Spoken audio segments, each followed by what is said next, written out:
మీకు కూడా నమస్కారం. ఇలా గవర్నర్ ప్రసంగం పైన కేటీఆర్ గారు ఒక చిన్నపిల్లలుగా కామెంట్ చేసినారు.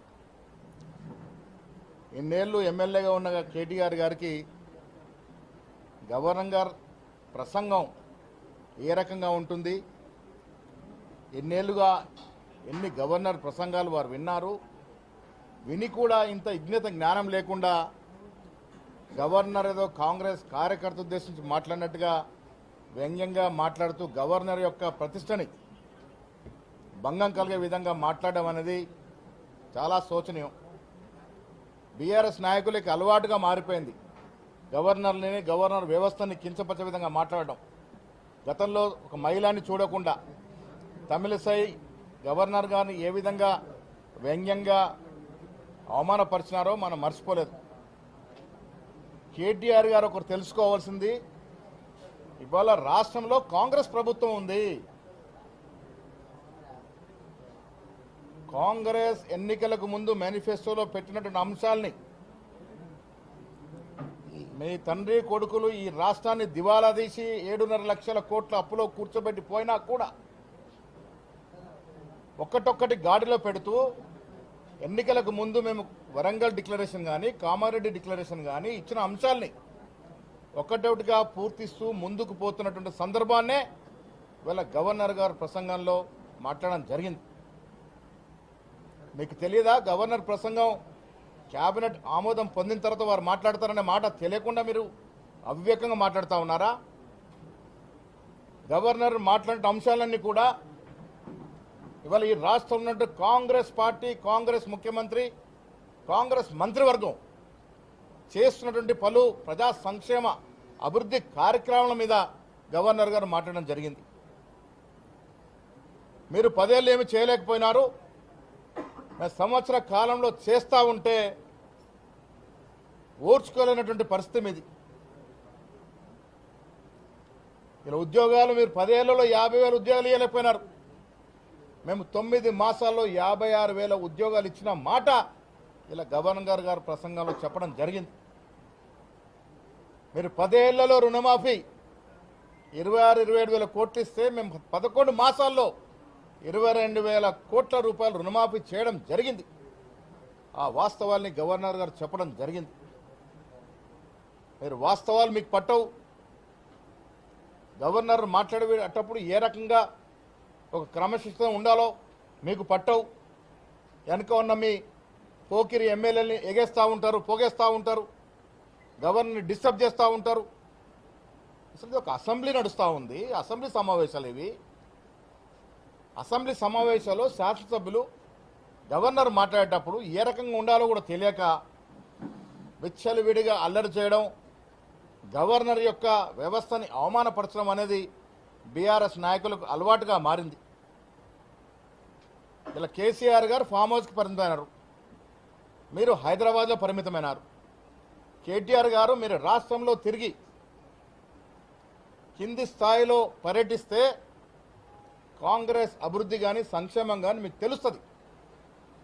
మీరు పర్యటనలు చేయకుండా హైదరాబాద్లో కూర్చొని ఇష్టారీతిగా కాంగ్రెస్ పార్టీ గురించి మాట్లాడుతూ ఉన్నారు.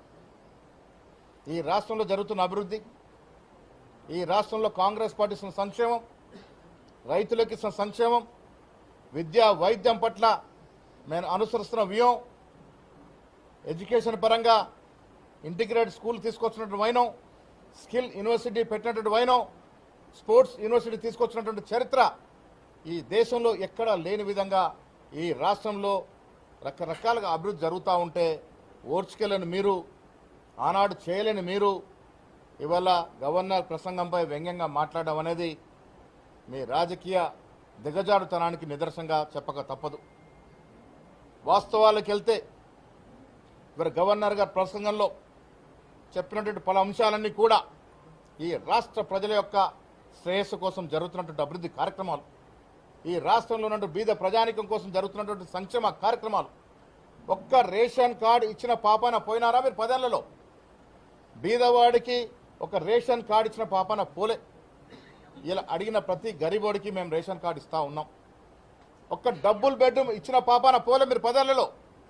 ఇలా పేదలు అర్హులైన వారికి ప్రతి వారికి ఇందిరమ్మ ఇల్లు ఇస్తున్నటువంటి వైనం ఇవన్నీ కూడా మీ కడుపు మంటతో అసెంబ్లీ బయటకు వచ్చి మాట్లాడినట్టు తీరు మేము గర్హిస్తూ ఉన్నాం. దేశ చరిత్రలో చరిత్రాత్మక నిర్ణయాలు కుల సర్వే కానీ ఎస్సీ కేటగరైజేషన్ కానీ 10 ఏళ్ళలో మీరు బీసీలకు ఏమేలుగా పెట్టారు? ఒక్క డిపార్ట్మెంట్కి ₹1 ఇచ్చిన పాపాన పోయినారా? సకల కుటుంబ సర్వే చేసి మీకు నిజంగా ఆనాడు చిత్తశుద్ధి ఉండుంటే ఎందుకు దాన్ని టేబుల్ చేయలేకపోయినారు? పోనీ చేయలేదు, సర్వేలో పాల్గొనలేదు. మీరు రెండవసారి అవకాశం ఇచ్చి కూడా పాల్గొని మీరు కుల సర్వే గురించి మాట్లాడే హక్కు ఎక్కడిదని అడుగుతా ఉన్నాను. చరిత్రాత్మకంగా చాలా సూక్ష్మకంగా ఈ దేశ చరిత్రలో ఎక్కడ జరిగిన విధంగా ఈ రాష్ట్రంలో రాహుల్ గాంధీ గారి ఆశయాన్ని పూరిస్తూ రేవంత్ రెడ్డి గారు కుల సర్వేకు శ్రీకారం చుట్టినారు. ఈ రాష్ట్రంలో 56% బీసీలు ఉన్నారని ఒక అఫీషియల్ డాక్యుమెంట్ ఇవ్వగలిగినటువంటి ఘనత ఇలా కాంగ్రెస్ పార్టీకి చెందింది. మీకు చేతకాలే, మీరు చేయలేకపోయినారు, మీరు అభివృద్ధి చేయలేకపోయినారు, సంక్షేమం ఇవ్వలేకపోయినారు. ఇవాళ మీరు మాట్లాడుతూ ఉన్నారు, అవినీతి గురించి మాట్లాడుతూ ఉన్నారు. రాష్ట్ర ప్రజలకు తెలియదా? కాళేశ్వరం కానీ మేడిగడ్డ కానీ మీకు లక్షల కోట్లు దోసిపెట్టిదన్న విషయం ప్రజలకి తెలుసు. ఈనాడు మీరు అంటగాగుతున్న బీజేపీ నాయకులు నడ్డా గారు ఆనాడు రాష్ట్రానికి వచ్చి కాళేశ్వరం ప్రాజెక్టు కేసీఆర్ కుటుంబానికి ఒక ఏటీఎం లాగా మారిందని అన్న మాటలు మీరు మర్చిపోయినారా? ఇలా లోపాయకర ఒప్పందంలోకి వచ్చినారు. పార్లమెంట్ ఎన్నికల్లో కలిసి పోటీ చేసినారు. మొన్న జరిగిన ఎమ్మెల్సీ ఎన్నికల్లో కలిసి పోటీ చేసినారు. లోపాయకారు చీకటి సంసారం చేస్తూ ఉన్నారు. మీరు ఇవాళ మీరు అవినీతి గురించి మాట్లాడితే దయ్యాలు వేదాలు వలిచినట్టుగా ఉంటుంది.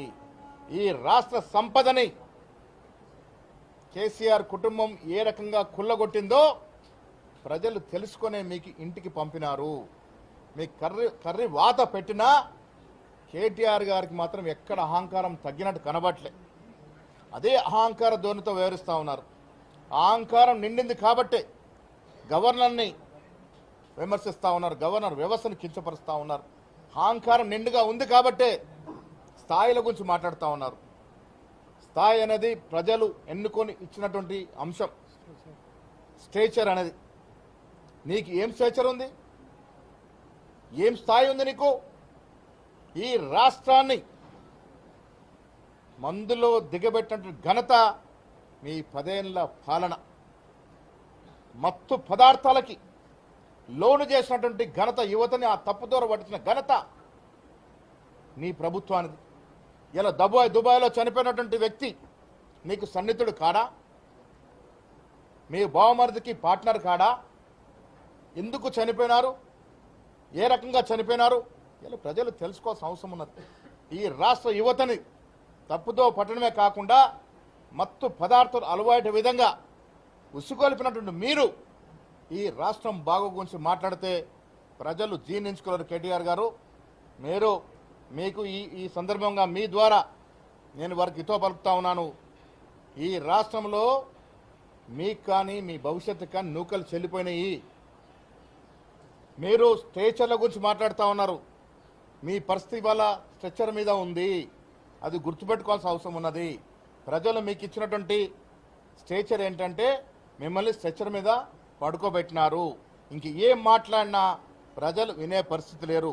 ఈ రాష్ట్రంలో ప్రజలతో ఎన్నుకోబడినటువంటి కాంగ్రెస్ ప్రభుత్వము ఎన్నికలకు ముందు ఇచ్చిన హామీలు మీరు 7.5 లక్షల కోట్లు మాకు అప్పిచ్చిపోయినా దాన్ని గాడిలో పెడుతూ ఒక్కొక్కటిగా అన్ని అంశాలని పూరిస్తున్న సందర్భంలో ప్రజలు అర్థం చేసుకోవాల్సిన అవసరం ఉన్నది. కేటీఆర్ గారు అసెంబ్లీ లోపట కానీ బయట కానీ వ్యవహరిస్తున్న తీరు, అహంకార ధోరణి ప్రజలు ఇముడ్చుకోలేకపోతా ఉన్నారు. ఇంకా అహంకారం తగ్గలేదన్న మాట కూడా ప్రజలు అర్థం చేసుకోవాలి. ఇలా చాలా రోజుల తర్వాత కేసీఆర్ గారు అసెంబ్లీకి వచ్చారు. స్వాగతిస్తూ ఉన్నాం. మేము కానీ రేవంత్ రెడ్డి గారిని కాంగ్రెస్ నాయకులు కానీ కోరుకునేది ఈ దేశంలో ఈ రాష్ట్రంలో సమర్థవంతమైనటువంటి ప్రతిపక్షం ఉండాలని. ప్రతిపక్షం ఉండాలి ప్రజాస్వామ్యంలో కోరుకునే వ్యక్తులం మేము. ప్రతిపక్ష హోదా ఇస్తే మీరు ఫామ్ హౌస్కి పరిమితమైనారు కాబట్టి సంతోషం ఇవ్వాలని వచ్చినారు. ఇక ముందు కూడా రండి, మీ అనుభవాన్ని పంచుకోండి. మీరు 10 ఏళ్ళు ముఖ్యమంత్రిగా చేసినారు కదా, మీ అనుభవాన్ని పంచుకోవాల్సిందిగా మేము కేసీఆర్ గారికి విజ్ఞప్తి కూడా చేస్తూ ఉన్నాం. వచ్చే రోజుల్లో బీఆర్ఎస్ నాయకులు అర్థం చేసుకోవాల్సింది, అసెంబ్లీ లోపల గోల చేసి గాయ చేసి మొగన్ని కొట్టి మూరకెత్తినట్టు నటిస్తే తెలంగాణ ప్రజలు విఘ్నులు. మీ మాటలకు లొంగే ప్రసక్తే లేదు. ఈ దేశ చరిత్రలో అత్యంత తక్కువ సమయంలో అత్యంత ప్రజాధనాన్ని దోపిడీ చేసిన కుటుంబంగా కేసీఆర్ కుటుంబం నామోదయ్యింది. ఇది ఎవ్వరూ కాదనలేరు. దేశ చరిత్రలో అత్యంత హీనంగా ప్రభుత్వ సొమ్మును కొల్లగొట్టిన మీ కుటుంబం ఇంకా రాజకీయంగా ఈ తెలంగాణ ప్రజలు ఆదరిస్తారనుకుంటే అది అవివేకం తప్ప భవిష్యత్తు లేదన్న మాట కూడా ఈ సందర్భంగా మనం చేస్తా ఉన్నాం.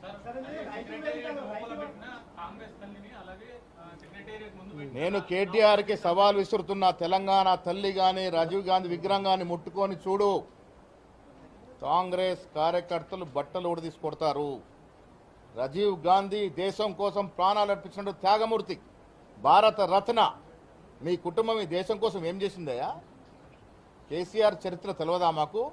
కేసీఆర్ గత చరిత్ర తెలియదా? నీ ప్రస్తుత చరిత్ర తెలియదా? తెలంగాణ తల్లి, తెలంగాణ ప్రజలు ఆరాధించుకున్న తల్లిగా దైవం. ఆ దైవాన్ని ముట్టుకుంటే మస్ అయిపోతే తప్ప ఇంకేం ఉండదన్న మాట కూడా సందర్భంగా మనం చేస్తా ఉన్నాం. రైతు వేదికలు కట్టి ఏం ఉద్ధరించినారు? రైతులు నడ్డి విరిచిన మీరు రైతు వేదికలు కట్టి ఏం సాధించినారు? ఇలా నిజంగా రైతుకు న్యాయం జరుగుతుంది అంటే మా ప్రభుత్వంలోనే మీరు 10 ఏళ్ళు విడతలకు ఇచ్చినట్టు రైతు రుణమాఫీ ఎంత? కేటీఆర్ గారు సవాల్ విస్తున్నాం, రండి ఛాలెంజ్ చేస్తా ఉన్నాం, డిబేట్ పెట్టుకుందాం. మీరు ఇచ్చిన సొమ్మంతా కూడా 28,000 కోట్లు దాటలే, అది 10 ఏళ్లలో. మేము 9 మాసాల్లో ఇచ్చినటువంటి రుణమాఫీ 22,000 కోట్లు ఇంకా ఇస్తామని మాట కూడా చెప్తా ఉన్నాం. రుణమాఫీ కానీ, రైతు బంధు కానీ, బోనస్ 500 రూపాయలు ఇవ్వడం కానీ, ఫ్రీ బస్సు కానీ, ఉచితంగా 200 యూనిట్ల వరకు కరెంటు కానీ, ఇలా ఇంటిగ్రేటెడ్ స్కూల్స్ కానీ, స్కిల్ యూనివర్సిటీ కానీ, స్పోర్ట్స్ యూనివర్సిటీ కానీ చెప్పుకుంటూ పోతే రకరకాలుగా అభివృద్ధి చేస్తూ ఉన్నాం. 15 ఏళ్ల తర్వాత గ్రూప్ 1 ఎగ్జామ్లకి పరీక్షలు నిర్వహించినట్టు ఘనత కాంగ్రెస్ పార్టీది. నువ్వు 10 ఏళ్ళు ఎందుకు నిర్వహించలేకపోయినావు? ఏ నిరుద్యోగిని ఆదుకున్నావు నువ్వు 10 ఏళ్లలో? ఏ నిరుద్యోగ కుటుంబాన్ని ఆదుకున్నావు నువ్వు? మీ ఇంట్లో సఫలంగా ఉద్యోగాలు పెట్టుకున్నారు తప్ప ఏ నిరుద్యోగం గురించి ఆలోచిస్తుంది మీరు? ఇవాళ ఉద్యోగం గురించి మాట్లాడితే దయ్యాలు వేదాలు వలిచినట్టుగా ఉంటాయి. త్వరలో సీఎం గారు జిల్లాల వారీగా శాసనసభ్యులు కలిసి వారి నియోజకవర్గాల్లో జరగాల్సిన అభివృద్ధి గురించి కానీ, సంక్షేమ పథకాల గురించి కానీ సమీక్ష